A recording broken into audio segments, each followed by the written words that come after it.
Habang inaasahan pa ang pagtaas ng heat index hanggang gitna ng Mayo, mabentang mabenta sa mga bangketa ang malalamig na pagkain, iba-ibang flavor at sahog. Pero ang talagang nagpapapawi ng init, ang yelo. Pero sigurado bang malinis ang yelo?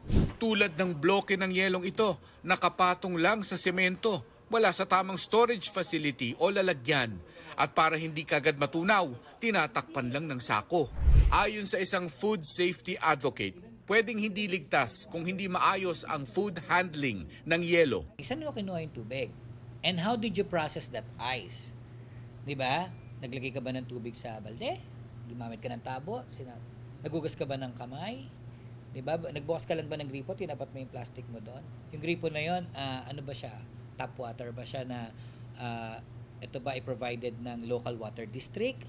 O ito ay galing sa pump na pinump sa well na nilagay sa tangke? So, marami kasing factors kung bakit nagiging unsafe yung ice.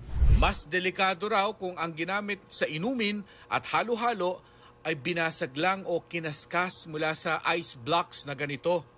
Ang ice blocks mula sa ice plant na nire-regulate ng Food and Drug Administration at DOH para maiwasan ang kontaminasyon ay ginagamit lamang sa storage ng sariwang karne at isda. Iba yung way of production ng mga block ice compared sa tube ice. Yung tube ice may filtration, may disinfection, and stuff like that. Yung mga block ice, kasi dahil iba yung use niya, makikita mo nga yan, tinutulak lang yan sa sahig eh. Diba? Sabi naman ni Dr. Eric Tayag, dating DOH Undersecretary, maaaring malinis nga ang yelo, pero ang mga sahog naman ang kontaminado.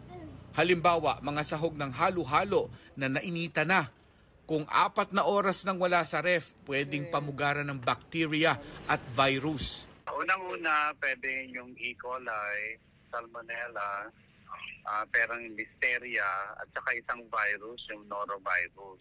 Kahit na freezing temperature, pwede silang mabuhay. Kung sabihin, minatamis naman yan, hindi yan napapanis. Bacteria, especially pathogenic microorganisms, they like high carbohydrates na mga food. So kahit nasabihin natin matamis yan, ina-attack yan ng pathogen. May mga sakit din daw na kinakaya ng resistensya ng iba pero delikado sa ilan. Yung mga people at risk of infection, very young people. Sumunod yung senior citizen. At pwede pang ikamatay.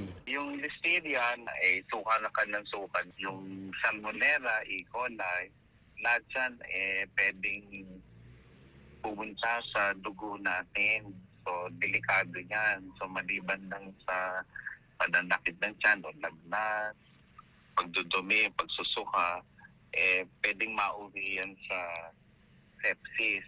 Pagdating naman sa mga street food, payo ng mga eksperto, magsanay ang mga nagtitinda sa basic food safety practices na dapat pinapalaganap ng mga LGU.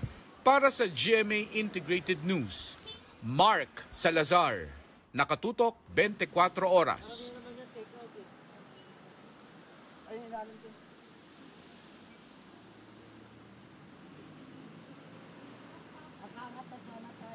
Mga kapuso, patuloy na tumutok sa mga balita, mag-subscribe sa GMA Integrated News sa YouTube.